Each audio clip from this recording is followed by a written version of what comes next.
Tony चिड़िया अपनी बेटी के साथ रहा करती थी। टोनी चिड़िया की कुछ दिन से तबीयत ठीक नहीं होने के कारण वो बहुत सुस्त रहने लगी थी। या तो फिर सोती या फिर बैठी रहती, जिसकी वजह से उसकी बेटी बहुत परेशान थी।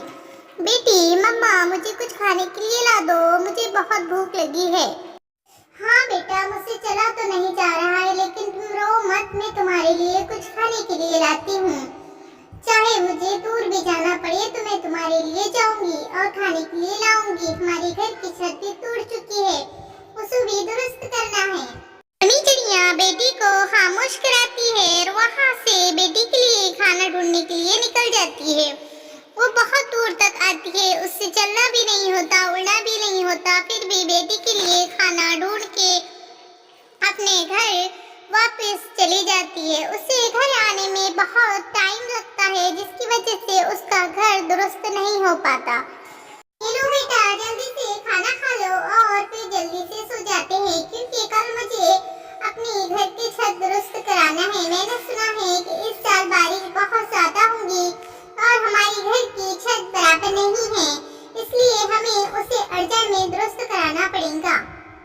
ऐसा बोल के दोनों माँ बेटी सो जाते हैं, लेकिन आधी रात में बारिश जोर जोर से होने लगती है। बारिश की आवाज से वो उड़ जाते हैं और टोनी चिड़िया रोने लगती है। कहती है, बेटा मैं क्या करूँ, मैं बीमार हूँ, इसलिए मैं छत नहीं कर पाई, मेरी वजह से तुम्हारी हालत खराब हो रही है।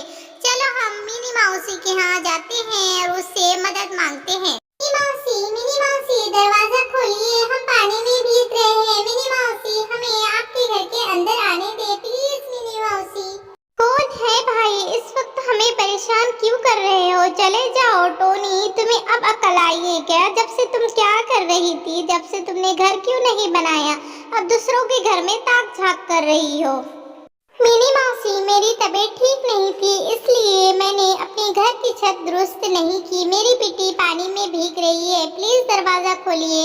हमारे घर में जगह नहीं है भाई, यहाँ से चले जाओ और अपने घर को दुरुस्त करो। कल तक बारिश रुक जाएगी, अपने घर को दुरुस्त कर लेना। ये समझ जाती है कि यहाँ खड़े रहकर कोई फायदा नहीं है, क्योंकि मिनी माउसी दरवाजा नहीं खोलेंगी। वक्त आने पर सब बदल जाते हैं, जब पैसा होता है तो सब साथ देते हैं।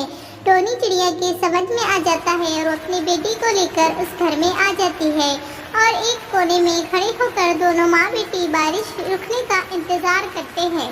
बारिश है कि रुकने का नाम ही नहीं लेती, बल्कि बढ़ जाती है। दोनों माँ बेटी पूरी रात एक कोने में खड़े होकर बारिश रुकने का इंतज़ार करती है। तभी दरवाजे पे खटखट की आवाज़ होती है। टोनी चिड़िया दरवाज़ा खोलने के लिए जाती है कि इतने बारिश में हमारे घर कौन आ गया है। दरवाज़ा खोलती है तो एक कबूतरनी घर में आती है। बहन, मैं दूसरे जंगल से आई हूँ और मेरा यहाँ पर घर नहीं है, क्या मैं तुम्हारे घर में रुक सकती हूँ? टोनी कहती है, ठीक है, हमारे घर की छत से बहुत पानी टपक रहा है, लेकिन हम वो एक कोने में खड़े हो जाते हैं। दूसरे दिन निकल जाता है। टोनी बहन, तुम्हारा बहुत बहुत शुक्रिया, तुमने रहने के लिए मुझे रात में जगह दी। मैं उसके बदले में तुम्हें कुछ देना चाहती हूँ और तुम्हें कुछ बताना चाहती हूँ। ये कहकर कबूतरनी एक परी में बदल जाती है और टोनी चिड़िया के घर पर इस तरह से जादू चलाती है कि टोनी चिड़िया का घर एक बहुत खूबसूरत महल में बदल जाता है। मैंने तुम्हें मिनी माउसी के घर देख लिया था, इसलिए मैं एक कबूतर के रूप में तुम्हारे घर में आई। या तुम्हें ऐसा लगे कि मैं एक लाचार हूँ, इसलिए मैं तुम्हारे घर आई कि तुम मेरी मदद करती हो, क्या नहीं? तुमने मेरी मदद की। परी वहाँ से चली जाती है और दोनों माँ बेटे खुशी खुशी अपनी जिंदगी बसर करते हैं। इसलिए कहते हैं दोस्तों, सभी की मदद करना